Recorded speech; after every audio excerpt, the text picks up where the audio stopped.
teman hebat, balik lagi dalam podcast Unite, UNER Inspiration, Talk, Encouragement. Nah, UNER ini merupakan senior podcast di mana kita akan menghadirkan berbagai isu-isu dan fenomena sekitar Universitas Erlangga bersama dengan alumni dan civitas akademika yang pastinya luar biasa. Dan pada kesempatan kali ini, kita bakal mengundang narasumber yang pastinya keren banget ya, Diko. Betul. Dan kita bakal ulik-ulik nih seputar karir dan juga kelas balik ketika ia menjadi mahasiswa Universitas Erlangga dulu. Betul. Untuk sebelum kita kasih tahu nih siapa narasumbernya, langkah baiknya kita perkenalkan dulu. Halo teman-teman hebat, perkenalkan nama saya Maura Pasha dan saya tidak sendiri. Di sini saya ditemani dengan Saya Nika Kaya yang pastinya akan menemani teman-teman hebat sekalian dalam podcast kita pada siang hari ini. Nah, di penghujung hari ini kita kedatangan seseorang yang pastinya sangat inspiratif, luar biasa dan pastinya meniti karir yang sangat luar biasa nih Maura ya. Siapa lagi kalau bukan Bapak Wahyu Diatmika. Nah, sebelum kita menyapa lebih lanjut terkait dengan Pak Wahyu ini, ada baiknya kita bacakan terlebih dahulu ya, bagaimana biografi ataupun CV dari Pak Wahyu Diatmika tersebut. Nah, Bapak Wahyu Diatmika ini merupakan alumnus dari Universitas Erlangga loh teman-teman, yang pastinya ini keren banget dan sangat inspiratif banget. Mengapa demikian? Karena di usianya dalam karir ini, beliau saat ini menjabat sebagai CEO pada PT Info Media Digital. Nah, saat ini juga, beliau juga aktif sebagai jurnalis nih Maura. Dia aktif sebagai jurnalis dalam PT Tempo Intimedia. Nah, luar biasa memang betul. Nah, selama dia menjabat, dia juga beberapa kali menempuh pendidikan di berbagai universitas. Salah satunya S1 di Universitas Erlangga dan mengambil jurusan jurnalistik nih, Maura. Dan setelah mengambil jurnalistik di Universitas Erlangga, dia melanjutkan pendidikannya di University of Westminster, mengambil jurnalistik juga. Dan masih jurnalistik lagi ya? Masih jurnalistik ini konsistennya udah sangat-sangat luar biasa sekali nih. Dan beliau juga mengambil di Harvard University sebagai Nieman Fellowship Media Journalism, Political Governance, Business Social Enterprises. Nah, biar nggak lama-lama, langsung saja kita panggil narasumber kita pada kali ini, Bapak Wahyu. Halo Bapak Wahyu. Halo Pak Wahyu, selamat siang. Selamat siang, halo Andika, Maura. Apa kabar? Baik. Ya, baik Pak. Pak Wahyu sendiri gimana kabarnya? Sehat, baik. Terima kasih banyak. Baik. Alhamdulillah ya baik ya Maura ya. Nah, mungkin kita kan tadi udah membahas tentang beberapa CV-nya Maura ya. Nah, kita mungkin bisa membahas beberapa pertanyaan. Yang pertama, mungkin dari Bapak sendiri ya Pak ya. Sekarang saat ini Bapak menjadi seorang CEO di PT Tempo Digital. Nah, mungkin dari Bapak sendiri, bisa nggak Pak dijelaskan sedikit perjalanan Bapak meniti karir dari awal hingga menjadi seorang CEO di Tempo Digital tersebut? Oke, panjang ceritanya itu. Tapi saya lulus dari Erlangga tahun 2001 atau 2002, saya lupa tepatnya, 2001 mungkin ya. Kemudian saya memulai karir sebagai wartawan di Surabaya, di Jawa Timur. Awalnya untuk sebuah website lokal, untuk sebuah media lokal di Surabaya. Kemudian saya melamar menjadi koresponden atau wartawan daerah untuk Tempo. Nah, kemudian sekitar setahun setelah menjadi koresponden, ada rekrutmen untuk di Jakarta, memperkuat tim di Jakarta, dan saya diterima. Jadi sejak 2002 itu saya pindah dari Surabaya ke Jakarta, meniti karir di sini dari bawah ya, menjadi wartawan lapangan, liputan di kantor-kantor Polres di seputar Jakarta, ke pengadilan, ada 5 pengadilan negeri di Jakarta, kita dirotasi keliling berbagai pos liputan, sampai akhirnya sekitar 2 tahun kemudian saya memutuskan untuk ambil beasiswa Chevening. Jadi saya ambil beasiswa Chevening untuk kuliah di Inggris. Karena saya berpikir waktu itu kalau hanya berbekal pengalaman dan ijazah S1, rasanya saya masih perlu banyak belajar gitu. Jadi ke ujung saya keterima, jadi saya setahun di Inggris, di London, dan dapat banyak ilmu tentang jurnalisme, terutama tentang jurnalisme digital ya. Karena tahun itu kan 2004-2005 itu kita sudah mulai memikirkan bagaimana dampak perkembangan teknologi digital terhadap media, terhadap pers, terhadap peran jurnalisme untuk publik gitu kira-kira. Saya kembali ke Jakarta dan kemudian dipercaya untuk memimpin beberapa rubrik sampai terakhir saya menjadi redaktur pelaksana untuk rubrik investigasi di majalah Tempo. Di rubrik itu saya banyak belajar lagi dan kemudian terlibat dalam liputan-liputan investigasi yang cukup menarik ya, termasuk diantaranya Panama Papers, itu salah satu liputan yang sangat berkesan karena itu kerjasama global ya, kolaborasi ratusan wartawan dari seluruh dunia untuk meliput satu isu. Dan di Indonesia, Tempo adalah satu-satunya media yang menjadi bagian dari konsorsium jurnalis investigasi yang meliput Panama Papers. Kebetulan saya adalah koordinatornya untuk Tempo ketika itu. Nah, tahun 2019 saya kemudian diminta menjadi pemimpin redaksi di Tempo.co. Jadi Tempo.co ini media online-nya Tempo. Jadi ini dirancang untuk kalangan yang lebih muda, untuk anak-anak muda seperti Andika dan Maura lah kira-kira Tempo.co. Karena kan sekarang tren konsumsi informasi sudah bergeser ya, kembali ke gadget, sangat heavy di sosial media, dan kami di Tempo berusaha untuk tetap relevan untuk anak-anak muda. Saya memikirkan strategi bisnisnya seperti apa dan bagaimana mengemas liputan-liputan penting agar tetap menarik untuk anak-anak muda. Apa sih trennya di kalangan anak muda supaya anak muda tetap menjadi well informed ya, tetap menjadi terkoneksi dengan perkembangan terkini. Nah itu sampai 2020 saya pindah ke majalah Tempo, menjadi pemimpin redaksi majalah Tempo. Tapi kemudian pandemi dan banyak restrukturisasi, dan akhirnya saya terakhir diminta untuk megang di manajemen Tempo Digital, jadi direktur utama PT Info Media Digital. Ini perusahaan yang menerbitkan semua konten-konten digital dari Tempo. Dari situlah saya kemudian banyak bergerak di bidang bisnis atau aspek bisnis dari media. Bagaimana misalnya meningkatkan pelanggan digital supaya orang mau membayar untuk berita.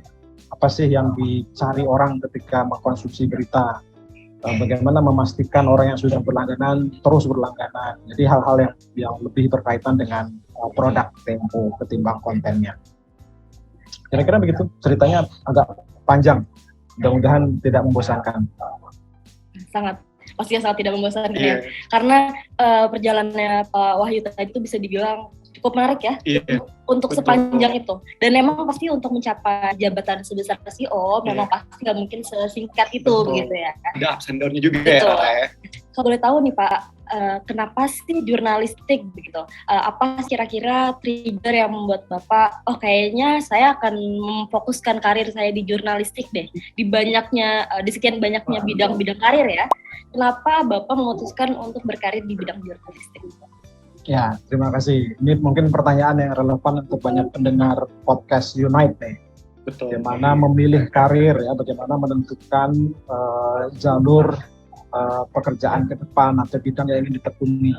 Kalau saya, yang paling penting waktu itu adalah mengenali apa yang saya sukai. Jadi saya kepingin bekerja itu tidak terpaksa atau tidak karena sekedar untuk mencari gaji atau mencari nafkah gitu ya. Tapi betul-betul melakukan apa yang saya sukai, apa yang saya nikmati dalam melakukannya. Kebetulan sejak SMA di Denpasar, saya di SMA 1 Denpasar, Bali, saya terlibat di pers sekolah ya, majalah sekolah. Jadi saya senang menulis, saya senang ketemu orang, saya senang mewawancara, senang mengamati dan menuangkan hasil pengamatan, hasil wawancara itu dalam tulisan. Jadi ada kenikmatan tersendiri gitu ya ketika buah karya kita kemudian dibaca secara luas, menjadi bahan diskusi, menjadi tambahan informasi yang membantu orang mengetahui apa yang sebenarnya terjadi. Jadi ada peran itu, ada idealisme itu yang mempengaruhi kenapa saya suka jadi wartawan. Ketika memilih jurusan di kampus pun memang bayangannya saya ingin jadi wartawan, saya ingin terlibat dalam produksi informasi yang lebih luas dan ingin tahu bagaimana caranya. Di kampus, di jurusan komunikasi di Fakultas Ilmu Sosial dan Ilmu Politik FISIP di UNER, kebetulan memang ada banyak dosennya yang juga bekas wartawan. Jadi kita banyak kuliah lapangan, ketemu dengan redaksi media-media besar di Surabaya, dan kemudian saya juga terlibat di retorika, lembaga pers mahasiswa di FISIP, dan mempraktekkan apa yang saya pelajari di bangku kuliah langsung ke kerja-kerja real gitu ya. Nah, kebetulan waktu kuliah itu terjadi masa-masa reformasi. Jadi saya tahun 98, saya tahun kedua di kampus, terjadi demonstrasi di banyak kampus di seluruh Indonesia termasuk di Surabaya. Dan sebagai wartawan kampus, saya ikut terlibat dalam memberitakan apa yang terjadi ketika itu, karena media-media kan banyak yang tidak berani menuliskan apa yang terjadi. Jadi banyak yang mengandalkan wartawan-wartawan kampus, retorika itu jadi banyak dibaca gitu. Dan ketika itu saya jadi makin paham gitu pentingnya informasi yang kredibel, pentingnya sebuah media yang melayani publik dengan baik, pentingnya sebuah media yang independen, yang tidak terpengaruh oleh kekuasaan, tidak terpengaruh oleh kepentingan-kepentingan di luar melayani publik, agar memastikan semua orang mendapatkan informasi yang akurat. Karena dengan informasi yang akurat itu banyak keputusan bisa diambil dengan lebih baik. Di dunia bisnis misalnya, keputusan untuk fokus pada satu sektor industri, atau keputusan untuk membuat produk baru, atau keputusan untuk masuk ke pasar yang baru, keputusan untuk menciptakan segmen baru untuk produk yang baru, itu sangat dibutuhkan informasi yang akurat dan kredibel. Di dunia politik juga begitu. Keputusan warga untuk memilih siapa pemimpinnya di level kota, memilih wali kota, memilih bupati, memilih gubernur, memilih presiden, itu terpengaruh oleh informasi apa yang beredar tentang figur-figur yang layak kita pilih. Kalau informasinya sampah, maka keputusan-keputusan yang diambil pun akan sampah. Jadi disitulah pentingnya media, disitulah pentingnya jurnalisme, agar masyarakat kemudian punya bahan informasi yang cukup dalam menganalisis situasi, dalam menciptakan peluang, dalam memutuskan hal-hal yang penting. Saya ingin membantu di sektor itu. Itu salah satu alasan utama kenapa saya memilih jurnalisme. Wow, luar biasa sekali ya, Nora ya. Ini tuh beneran yang kalau misalnya kita petik nih ya tadi ya, do what you love what you do. Jadi kalau misalnya teman-teman punya passion ataupun apa yang Anda cintai, itu tekuni saja seperti Bapak Wahyu tersebut. Dan ini bisa jadi bekal ya buat teman-teman. Karena apalagi yang udah mau lulus nih ya. Karena banyak banget ya Pak, kalau misalnya teman-teman mahasiswa itu yang masih bingung nih untuk memutuskan mau berkarir di mana. Padahal di satu sisi mereka tahu apa yang mereka suka gitu ya. Dan pastinya nih ya Pak ya, kalau misalnya kita throwback sedikit dari cerita Bapak sudah menekuni jurnalistik itu dari SMA, kuliah, dan bahkan S2-nya juga jurnalis nih.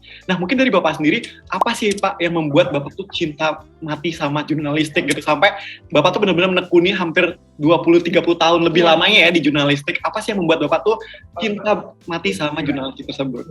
Iya, ya memang mungkin karena itu yang saya merasa punya kemampuan ya, punya kompetensi, punya kapasitas yang bisa saya gunakan untuk membantu dan berkontribusi di masyarakat gitu ya. Kan kita sebagai bagian dari masyarakat tentu kepingin punya kontribusi gitu ya, kepingin kita bermanfaat lah untuk orang lain, untuk lingkungan kita. Nah, untuk tahu apa kontribusi yang bisa kita lakukan, kita harus mengenali dulu kapasitas kita apa, kemampuan kita itu apa, kita tuh kuatnya di mana, kita jagonya itu di mana gitu. Dan kalau yang kita sukai ternyata sesuatu yang juga kita jago gitu ya, kita bisa gitu ya melakukan apa yang kita sukai lebih dari teman-teman yang lain, atau lebih punya pengalaman, maka itu mungkin pilihan yang bisa dieksplor lebih lanjut gitu ya, pilihan karir yang bisa ditekuni lebih lanjut. Tapi kalau misalnya teman-teman merasa saya suka X gitu ya, tapi saya merasa nggak jago di situ, jangan berhenti juga gitu, karena di situ artinya Anda harus belajar di situ. Kalau Anda suka ngulik data misalnya, atau suka komputer, atau suka bikin usaha yang terkait kuliner atau usaha apapun ya, dan Anda ngerasa nggak cukup punya kapasitas, cari sumber-sumber ilmu, sumber-sumber informasi yang bisa membantu Anda meningkatkan kapasitas Anda. Jadi di usia-usia mahasiswa, menurut saya, yang penting itu adalah keberanian untuk mencoba, keberanian untuk bereksperimen, dan kerendahan hati untuk mengakui kalau misalnya saya nggak kuat di situ, nggak cocok di situ, coba dicari bagian mana atau sektor mana yang kuat untuk Anda. Itu persis yang saya lakukan. Saya nyoba banyak hal. Saya suka kesenian, saya pernah berteater, saya suka nulis fiksi, puisi atau cerpen gitu ya. Saya suka gitu, tapi ketika saya kok nggak sebaik teman-teman yang lain gitu di bidang itu, saya kemudian cari saya kuatnya di mana. Saya kuatnya di reportase jurnalistik. Jadi saya tekuni di sana. Tapi kemudian kan selalu ada perkembangan di bidang yang kita tekuni. Kalau ternyata jurnalisme itu kalau hanya nulis hasil wawancara nggak cukup tuh, nggak relevan sekarang. Sekarang tuh waktu itu ya tahun 2003-2004 itu orang sudah mulai pindah ke website, pindah ke digital. Saya ngerasa perlu belajar nih soal digital. Makanya saya kemudian apply di Chevening untuk belajar digital. Juga kemudian tahun 2010-an orang mulai berbicara tentang jurnalisme data, jurnalisme saintifik, bagaimana menerapkan metode-metode ilmiah dalam jurnalistik. Nah, saya kemudian berpikir di mana ya saya bisa belajar supaya saya punya kapasitas jurnalisme data atau jurnalisme saintifik. Saya kemudian apply untuk kuliah lagi, dapat fellowship di Harvard University di Amerika 2014. Jadi saya setahun di Harvard belajar lagi, memperkuat lagi kompetensi dan kapasitas saya. Jadi itu yang harus selalu teman-teman lakukan gitu ya. Selalu jangan pernah berhenti untuk belajar. Jangan pernah berhenti untuk belajar nih Rara. Dicatat ya. Dicatat. Nah, teman-teman juga tuh bisa nih, semoga bisa tertanam ya di kepala kita semua, karena benar kata Pak Wahyu ini, kalau misalnya kita ngerasa kurang, banyak banget ya media untuk kita belajar gitu. Apalagi sekarang ini udah canggih, udah banyak teknologi, memudahkan kita untuk belajar. Yang penting tuh ada kemauan gitu. Iya, betul. If there's a will, there's a way ya, kalau kata orang. Oke, Pak, kalau misalnya dari perjalanan Bapak yang sepanjang itu, ada nggak sih pengalaman yang mungkin unik gitu ya, selama menjadi jurnalis? Apa sih pengalaman yang Bapak kayak, wah ini nggak bakal bisa terlupakan gitu? Ya banyak ya, karena kalau jadi wartawan kan kita setiap hari ketemu dengan orang baru, ketemu dengan informasi baru, belajar hal baru. Itu juga yang membuat pekerjaan ini menarik dan menantang gitu ya, karena setiap saat ada yang baru. Meskipun sekarang saya sudah lebih banyak di manajemen karena saya sudah direksi, jadi tidak lagi sehari-hari melakukan kegiatan jurnalistik, tapi saya terus mengikuti dan memantau apa yang dilaporkan oleh teman-teman wartawan di berbagai media. Nah, kalau ditanya pengalaman yang paling mengesankan, mungkin adalah interaksi saya atau liputan-liputan saya tentang lingkungan. Jadi saya pernah datang ke Merauke di Papua, waktu itu tahun 2012-2013 mungkin ya. Waktu itu pemerintah merencanakan sebuah proyek raksasa untuk mengubah hutan di Merauke itu menjadi sebuah perkebunan produk-produk atau komoditas yang bisa diekspor ya. Jadi terutama ada industri kayu, ada jagung, ada pangan dan seterusnya. Nah, ada suara-suara waktu itu di Merauke dari masyarakat adat yang merasa tanah-tanah adatnya itu bisa terancam oleh proyek itu. Nah, kemudian saya terbang ke situ, ditugaskan oleh Tempo untuk mencari tahu apa yang sebetulnya terjadi. Saya datang ke Merauke, pertama kali saya ke Papua, kemudian masuk ke tengah hutan, bermalam bersama dengan masyarakat adat di situ, mendengarkan cerita-cerita mereka, mencoba menyelami keresahan dan kegundahan mereka, apa yang membuat mereka khawatir, bagian mana dari proyek itu yang membuat mereka merasa tidak dilibatkan atau merasa tidak akan mendapat manfaat, dan melihat keseharian mereka dan bagaimana proyek itu akan mengubah keseharian itu. Jadi semacam studi antropologis meskipun dalam tempo yang sangat singkat ya. Dan itu sangat berkesan buat saya karena saya jadi sadar bahwa pembangunan itu tidak bisa hanya satu sisi. Mungkin pemerintah punya niat baik, mungkin cita-citanya bagus gitu ya, meningkatkan taraf hidup masyarakat, tapi ketika itu dilakukan tanpa mendengarkan suara publik, tanpa mendengarkan kepentingan dari mereka yang terdampak, sesuatu yang diniatkan sebagai proyek yang baik itu bisa ditolak oleh publik. Jadi kembali pada pentingnya komunikasi, pentingnya mendengarkan, pentingnya proses yang inklusif, yang transparan, yang akuntabel.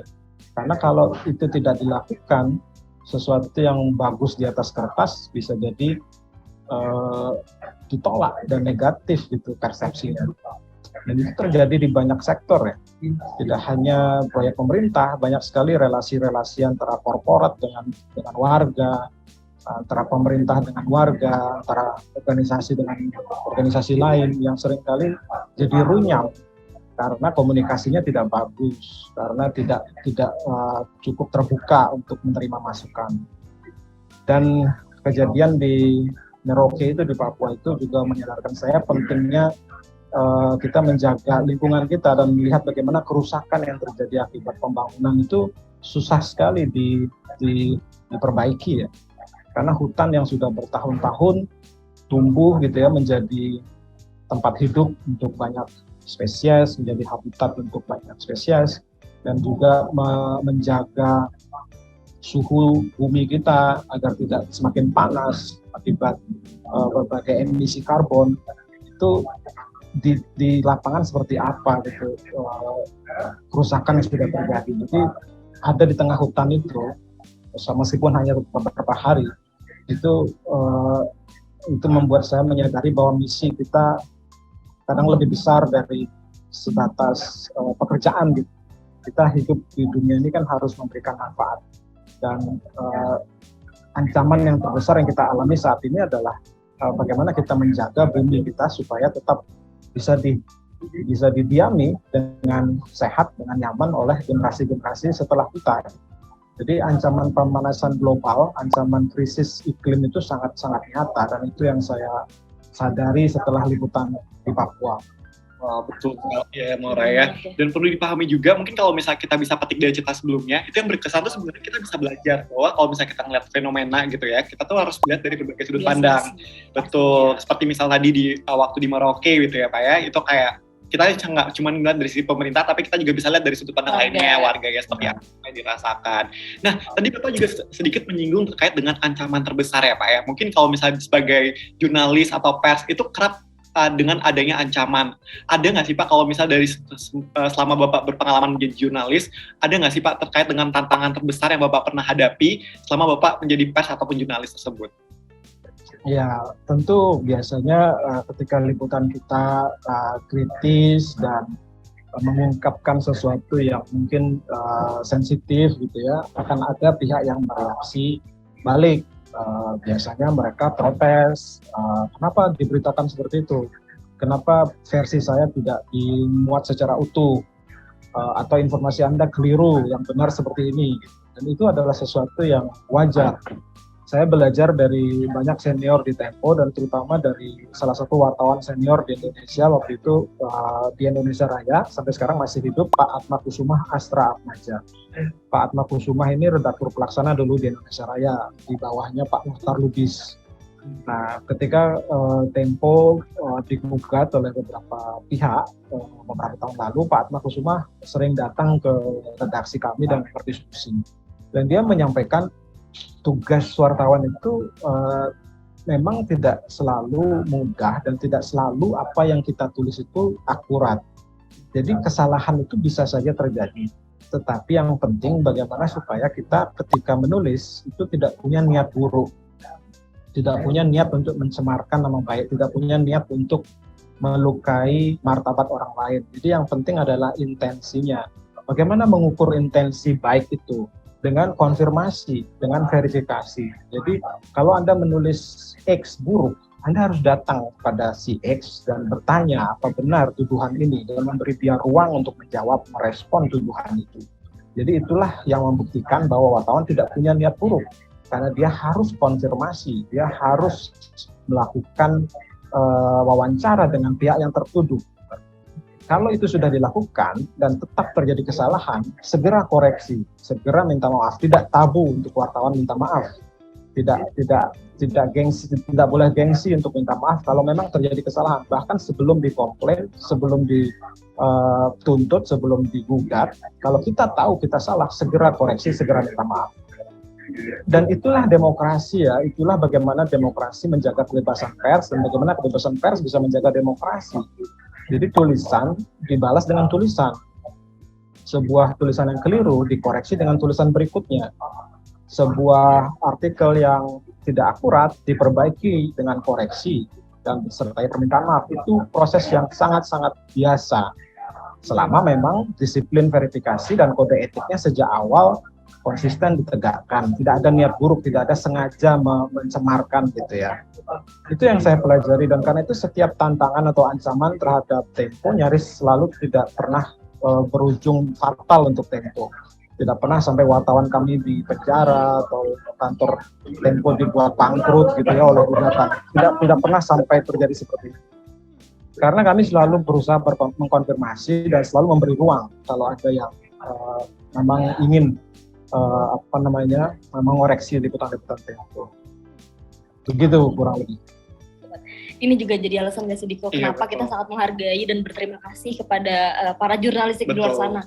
Karena para jurnalis di luar sana itu di balik bacaan yang kita baca ya, itu tuh banyak sekali perjuangan untuk menyusun beberapa paragraf-paragraf yang kita baca setiap harinya. Mungkin seperti pengalaman Pak Wahyu juga ya, waktu beliau menjadi di Retorika juga, beliau kan juga meliput kejadian 98, dan pastinya waktu meliput 98 tuh nggak semudah itu ya, ya. Pasti adanya beberapa ancaman dari pihak terkait, dan mungkin ada beberapa ancaman untuk shutdown dari berita tersebut juga pasti ada ya. Dan seperti kata Pak Wahyu, yang penting kita menulis itu untuk intensi yang baik, nggak ada niatan buruk. Betul. Ya. Oke, luar biasa Pak Wahyu. Terima kasih atas informasi. Kita banyak ilmu loh, dapat ilmu. Walaupun mungkin kita di sini bukan ada di bidang komunikasi, jurnalistik gitu. Semoga ini bisa buat bermanfaat bagi teman-teman yang khususnya juga pengen jadi jurnalistik mungkin ya, yang masih berusaha mencari jati diri. Nah, Pak Wahyu, ini kalau kita lihat-lihat ya, katanya Pak Wahyu itu pernah jadi dosen di Universitas Airlangga. Nah, kalau gimana sih Pak, kala itu kita waktu membagi Bapak di dua profesi yang dua-duanya itu kita waktu, kita pikiran dan energi. Ya, saya sebetulnya dosen tidak tetap di sejumlah kampus di Jakarta. Sesekali diminta oleh kawan-kawan dosen di FISIP untuk mengisi kuliah. Jadi saya kalau diminta pasti berusaha meluangkan waktu, karena saya sadar Airlangga adalah salah satu lembaga yang menjadikan saya seperti saya saat ini gitu ya. Jadi kalau saya bisa membantu dengan cara apapun, apalagi cuma diminta meluangkan waktu beberapa jam untuk sharing, untuk tukar pikiran, untuk diskusi, saya selalu berusaha bersedia dan selalu berusaha mencarikan waktu. Jadi kalau teman-teman di FISIP biasanya terutama kepinginnya sharing tentang industri jurnalisme, industri pers saat ini itu seperti apa. Karena itu sesuatu yang saya lakukan, sesuatu yang saya dalami, sesuatu yang saya lakukan sehari-hari gitu ya. Jadi tidak terlalu susah, tinggal menyiapkan beberapa pointers, kemudian saya jadi narasumber untuk beberapa jam. Menurut saya sih tidak terlalu susah, karena temanya sesuatu yang saya lakukan gitu ya. Lain cerita kalau saya disuruh bicara tentang ilmu antropologi atau tentang kedokteran, mungkin saya akan kesulitan gitu, karena itu bukan sesuatu yang saya dalami. Jadi buat saya mengajar itu sangat menarik dan sangat rewarding ya, karena ketika ketemu teman-teman mahasiswa diskusi itu saya sebetulnya ikut belajar. Jadi untuk menyiapkan kuliah 2-3 jam gitu misalnya, kan saya harus baca lagi, saya harus cari bahan, dan saya harus menyiapkan slide, dan itu proses yang menarik gitu karena saya jadi baca banyak hal yang mungkin sebelumnya tidak sempat saya baca untuk persiapan memberi kuliah. Jadi itu menurut saya menguntungkan saya dan sesuatu yang sangat saya sukai untuk lakukan terus. Jadi kalau misalnya mengajar tuh salah satu yang disukai, Iya, memang giving back to society nih Bapak ya. Dan satu hal lagi yang bisa kita petik dari Pak Wahyu adalah jangan pelit ilmu. Iya betul, ya karena kan? kalau misalnya kita punya banyak ilmu tuh percuma kalau misalnya kita nggak bagi-bagi ke Bener. orang-orang ya. Dan emang katanya kalau misalnya emang orang itu ilmunya banyak ya, beneran pintar, itu malah nggak bakal pelit gitu ya. Iya Maksudnya, betul. Katanya semakin kami berisi ya, Makin merunduk juga gitu. begitu, dan pastinya ini sangat bermanfaat juga buat teman-teman hebat sekalian yang mendengarkan pada podcast kali ini. Nah, berbicara sedikit tentang Universitas Langga ya Pak ya, kita mungkin ngobrol sedikit tentang semasa Bapak kuliah begitu ya Pak ya. Mungkin kita bisa berbicara ataupun sharing-sharing nih terkait dengan pengalaman terindah Bapak selama berkuliah di Universitas Langga dulu Pak. Ya, pengalaman ya tentu saya dapat istri di Erlangga. Jadi itu yang mungkin pengalaman paling indah. Istri saya dulu di kuliahnya di Fakultas Kedokteran.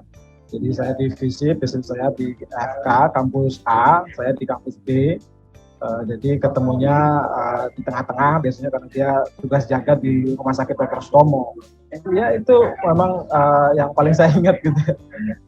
Tapi juga karena waktu itu kan masa-masa 98, jadi masa-masa pergerakan mahasiswa. Ada masa-masa yang menegangkan juga waktu kampus kita di Grebek ya, pernah ada pasukan TNI yang masuk ke kampus nyari aktivis mahasiswa. Kita waktu itu ketakutan luar biasa, kita sembunyi sampai ke kampung-kampung di belakang itu. Tapi yang dulu menakutkan sekarang jadi mengesankan kalau kita ingat.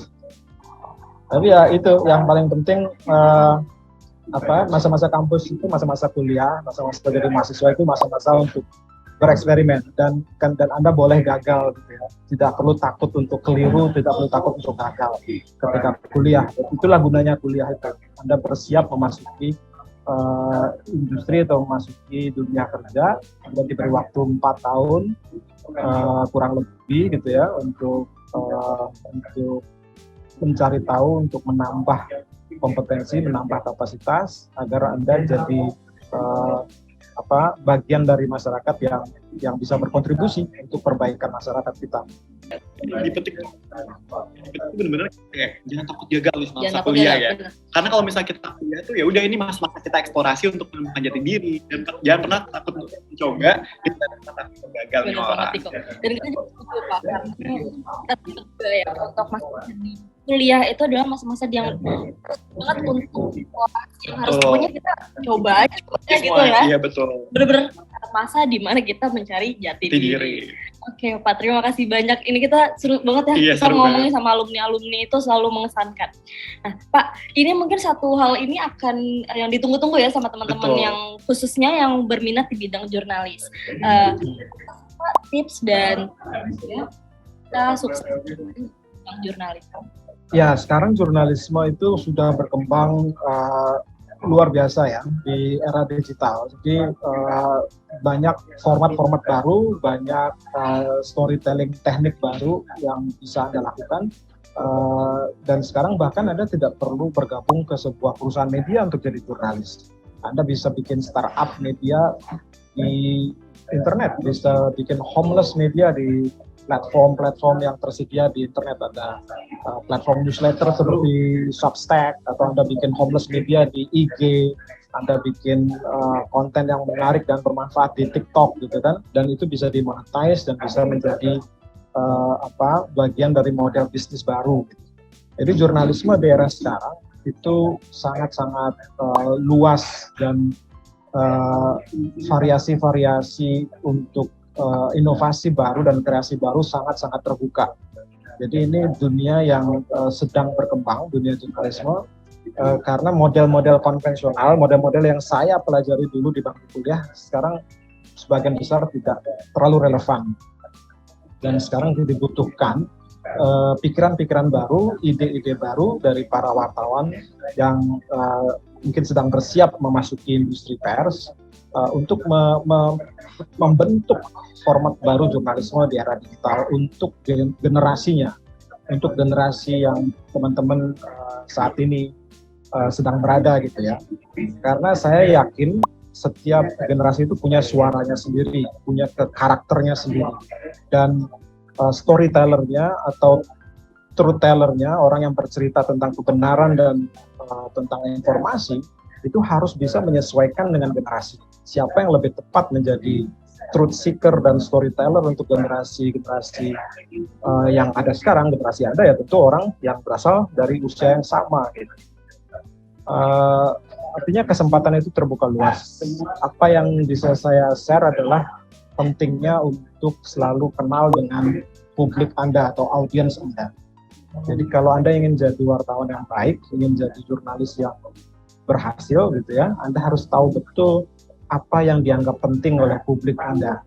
Apa cara bercerita yang tepat untuk menyampaikan sebuah informasi kepada audiens Anda. Karena sekarang semua audience centric approach gitu ya. Audiens ada di porosnya, ada di inti dari ekosistem informasi. Nah, itu yang seringkali kita lupa nih sebagai wartawan. Kita seringkali berpikir dari sisi saya, dari sisi produsen informasi, dan lupa siapa konsumennya, siapa audiensnya. Dan itu yang membuat orang sering bosen baca berita atau sering tidak tertarik dengan berita karena merasa tidak diceritakan dengan model yang menarik untuk mereka. Mungkin itu. Oke, berarti kunci yang pertama tuh agile nih Kak Rara. Jadi Ya, kayak kita tuh gimana cara kita adaptif sama kondisi kita saat ini. Kalau misalnya dulu zaman-zamannya jurnalis atau pers gitu kita pakai koran ataupun media, majalah dan sebagainya. Tapi kita sekarang bisa menggunakan Instagram, sosial media, seperti TikTok juga ya Rara ya. Yang nggak harus artikel ya. Bisa sekarang banyak banget portal media itu yang masih di Instagram dari bentuk foto dan yang mudah di swipe dan mudah dicerna juga bagi para netizen. Dan yang kedua juga nih Rara ya, selain kita juga agile, kita juga harus tahu audiens kita itu siapa. Itu penting banget nih ya. Karena memang betul banget kalau misalnya kita nggak cuma jurnalis aja, tapi kadang biasanya kalau misalnya kita buat produk sendiri pun untuk jualan, kita harus tahu marketnya siapa. Harus tahu siapa demand kita siapa dan lain sebagainya. Gitu. Luar biasa. Terima kasih sekali lagi ya Pak Wahyu, karena di sini kita benar-benar dapat ilmu yang sangat insightful. Teman-teman yang tadi mungkin sekarang masih berusaha ingin mengejar karir di bidang jurnalistik, bisa tadi dicatat ya jawaban-jawaban dari Pak Wahyu, karena pastinya bisa dijamin bisa sangat membantu teman-teman dalam meraih karir yang kalian capai. Betul. Nah, Pak Wahyu, sekarang kan Bapak menjabat sebagai CEO di salah satu perusahaan Tempo, begitu ya Pak ya. Nah, mungkin dari Bapak Wahyu sendiri dalam 5 atau 10 tahun ke depan, ada nggak sih Pak target atau goals yang mungkin Bapak harapkan atau yang belum tercapai hingga saat ini Pak? Ya, saya tentu kepingin Tempo tetap bisa melayani publik ya, dengan karakternya seperti sekarang yang independen, dan investigatif gitu ya, karena kami merasa itu yang penting saat ini ketika banyak media mengalami erosion of trust gitu ya, ketika banyak orang kehilangan kepercayaan kepada media, kita harus bisa menjamin kredibilitas dan akurasi informasi kita kepada publik. Nah, salah satu yang kami lakukan di Tempo yang saya coba perkenalkan juga ke teman-teman di redaksi adalah bagaimana menjaga kepercayaan publik itu dengan menjadi transparan. Jadi pembaca Tempo harus tahu proses keredaksian di kita seperti apa. Kenapa kita memilih satu isu? Kenapa kita memutuskan untuk mempublikasi sebuah topik? Kenapa bukan yang lain? Ketika Tempo menulis tentang penyalahgunaan donasi di ACT misalnya, kenapa itu yang kami tulis? Kenapa bukan yang lain? Nah, publik kan sekarang kritis sekali. Dia pasti bertanya, kenapa itu saja yang diangkat? Kenapa bukan yang lain? Yang lain kan banyak. Jadi itu yang harus kita berusaha jelaskan. Karena transparansi itu adalah kunci untuk membangun kepercayaan publik. Nah, saya kepingin 5-10 tahun lagi, kepercayaan publik itu kemudian bisa diterjemahkan menjadi dukungan finansial untuk Tempo. Karena belum ada media di Indonesia yang hidup dari pembacanya. Kebanyakan model bisnis media itu adalah dari iklan. Nah, jadi tidak langsung dari pembaca. Kalau ada media yang bisa hidup dari pembacanya, dari langganan, dari donasi, dari membership, maka independensi media itu akan lebih kuat lagi. Karena dia hidup dari pembacanya. Tanpa pembacanya dia tidak bisa hidup. Dan itu artinya dia genuinely, jadi sangat-sangat dituntut untuk melayani kebutuhan informasi pembaca. Dia harus berusaha tunduk pada kemauan dan kebutuhan informasi pembaca. Nah, kalau itu sudah terjadi, berarti kan dia dipercaya oleh publik. Nah, media yang dipercaya oleh publik, mudah-mudahan bisa hidup terus sampai ratusan tahun, seperti yang kita lihat media-media di Amerika atau di Eropa. Gitu kira-kira. Amin, kita aminin ya. Aminin. Dan gak heran juga dari beberapa Pak Wahyu tadi, gak heran kalau misalnya sekarang bahkan anak muda juga suka ya baca Tempo gitu ya, karena bisa dibilang Tempo ini cukup nyentrik gitu ya. Betul. Dari kadang sering viral ya cover dan segala macamnya. Dan juga sesuai dengan audiensnya juga nih, karena Betul. mereka juga menyesuaikan. Kalau misalnya memang remaja, itu bahasa juga disesuaikan gitu ya, sama ABG-ABG kekinian gitu ya. Dan kalau misalnya memang berita-berita yang formal ataupun apa, juga disesuaikan dengan konteks bahasa dan isinya begitu. Betul sekali, luar biasa Tempo. Semoga kita doakan semoga sukses terus Untuk membangun kepercayaannya untuk betul. kedepannya. Dan bisa memberikan manfaat. kebenaran lainnya ya Betul. bagi para publik gitu. Terima kasih Pak Wahyu. Dan last but not least, sebagai alumni dari mahasiswa Universitas Airlangga, boleh dong Pak, mungkin Pak Wahyu punya beberapa harapan ya untuk Universitas Airlangga ke depannya. Karena sekarang kita tahu Universitas Airlangga memiliki perkembangan yang cukup pesat. Sekarang kita udah punya ranking 369 dan mungkin semoga bisa terus maju gitu ya ke angka-angka yang semakin di depan. Untuk Pak Wahyu sendiri nih sebagai alumni, apa sih Pak yang Bapak harapkan untuk mantan universitas Bapak untuk kedepannya? Iya. Betul. Harapan Bapak gitu. Ya, tentu saya berharap kampus UNER semakin maju, semakin terdepan gitu ya dalam memberikan layanan pendidikan untuk semua mahasiswanya. Yang indikator yang paling penting menurut saya sebuah kampus yang berhasil atau tidak tentu adalah dari apa yang kemudian dirasakan atau apa yang kemudian apa yang terjadi pada para alumninya gitu kan, karena dari alumni itulah tercermin hasil tempaan, hasil didikan, hasil proses yang terjadi di kampus. Dan sejauh ini sih kita bisa lihat sendiri bagaimana alumni-alumni UNER ya cukup kompeten dan cukup memberi kontribusi di bidangnya masing-masing. Kalau jumlah itu bisa ditingkatkan, bisa ditambah, itulah sebetulnya kontribusi atau sumbangsi UNER yang paling konkret untuk Indonesia gitu, menghasilkan generasi-generasi terdidik yang berkontribusi positif. Jadi harapan saya ya UNER terus menjalankan fungsinya yang baik seperti itu, terus mencetak alumni-alumni yang kontribusinya positif untuk publik, dan nanti generasi Andika dan Maura yang pada gilirannya akan membuktikan kepada Indonesia apa sumbangsi UNER untuk kita semua. Amin. Kita aminin banget ya Allah. Terima kasih Pak Wahyu. Semoga kami berdua ya dan teman-teman audiens yang nonton podcast ini bisa menyusul jejak Pak Wahyu dalam berkarir di bidangnya masing-masing. Betul, di bidang masing-masing dan sesuai dengan passion terbaik mereka ya. Betul. Nah, Pak Wahyu, setelah kita sesi berbicara ngobrol-ngobrol lebih lanjut, kita bakal ada sesi yang mungkin lebih calm, lebih seru, lebih santai juga nih Pak Wahyu. Kita bakal bermain tebak gambar. Nah, di sesi tebak gambar ini nanti akan ada foto yang menampilkan beberapa objek yang pastinya Bapak itu sudah sangat-sangat familiar. Betul, dan nanti Bapak bisa menebak kira-kira ini fotonya gambar apa, dan mungkin bisa ceritakan sedikit ya. Apa sih yang terlintas di benak Pak Wahyu ketika melihat foto tersebut? Begitu. Nah, mungkin biar nggak lama-lama ini, langsung aja kita mulai ke gambar yang pertama ya. Terkait dengan apa sih yang ada di benak Pak Wahyu ketika Bapak melihat gambar pertama ini. Baik. Nah, ini merupakan patung nih. Kira-kira Rara bisa nebak nggak sih ini patung apa ini ya? Mungkin dari Pak Wahyu ada kira-kira patung apa ini Pak? Ini patung Surabaya, ikon Surabaya ya. Buaya. Berbicara tentang Surabaya, mungkin ada nggak sih Pak terlintas pengalaman ataupun momen gitu ya di Surabaya? Apa sih yang mengingatkan Bapak gitu ketika Bapak mendengar kata Surabaya begitu Pak? Ya, Surabaya akan selalu menjadi tempat yang spesial di hati saya gitu ya, karena ini kota yang pertama yang saya singgahi setelah merantau gitu ya, keluar dari rumah orang tua di Bali. Kota pertama tempat saya hidup sendiri mandiri ya Surabaya.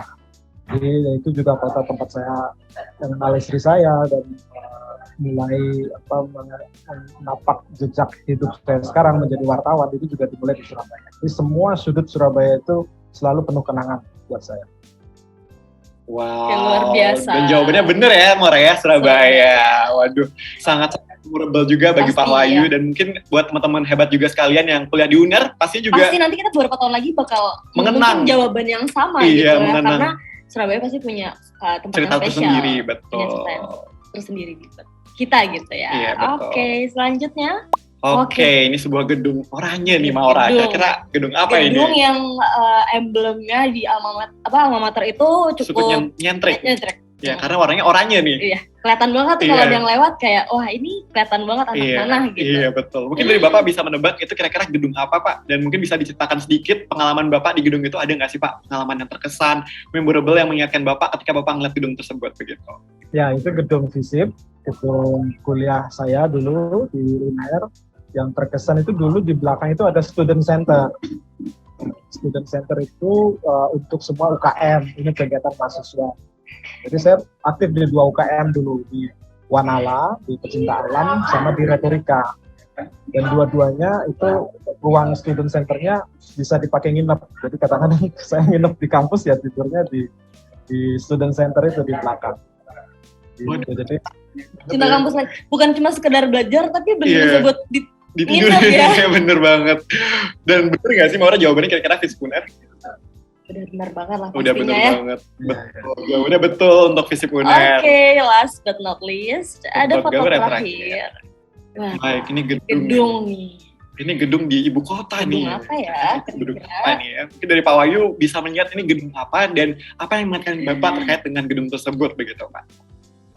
ya itu gedung Tempo di Palmerah di Jakarta Selatan, tempat kami bekerja sebagai bagian dari Tempo, redaksi dan bisnisnya. Jadi gedung itu didirikan tahun 2015. Jadi sebelumnya kami berkantor di Kebayoran Baru yang koran Tempo, yang majalah di Menteng. Tapi kemudian 2015 semua jadi satu di Palmerah. Jadi sekarang kawasan itu banyak kantor-kantor media di situ karena Kompas juga di Palmerah, Jakarta Post di Palmerah. Dulu kantornya Indopos, grupnya Jawa Pos juga di Palmerah, dekat situ gitu ya. Jadi itu kawasan sentra industri pers Indonesia kira-kira. Wow, baru tahu juga nih ya. Jawabannya kira-kira bener nggak itu tadi gedung Tempo?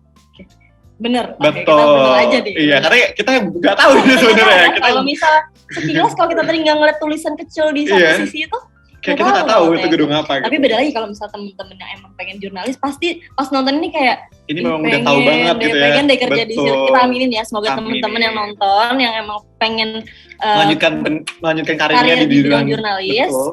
kita aminin bisa kerja di Betul. Tempo. Siapa tahu ketemu Pak Wahyu. Iya, ketemu Wahyu kan CEO ya. Jadi kayak ketemu dari nonton podcast terus langsung ketemu sama CEO. sebagai bawahannya gitu ya. Dan melanjutkan tentunya karir dari Pak Wahyu begitu ya kalau Betul. teman-teman yang mengikuti pengen. jejak karirnya. Betul. Semoga suksesnya sama gitu Iya, ya. betul. Amin. Oke, terima kasih banyak Pak Wahyu atas waktunya. Terima kasih sudah meluangkan waktu untuk ngobrol-ngobrol bareng Andika dan saya, Maura. Sekali lagi, terima kasih kami ucapkan atas ilmunya, atas pengalamannya. Semoga kalau udah buat kita udah jelas ya, sangat-sangat bermanfaat, sangat super insightful buat kita berdua. Dan semoga hal yang sama bisa juga Diterima oleh sampai teman-teman hebat oleh teman-teman sekalian. hebat yang menonton podcast ini. Betul. Mungkin saya Andika. Dan saya Maura Pasha. Kami berdua pamit undur diri dan sampai jumpa di podcast Podcast Unet berikutnya. Bye-bye.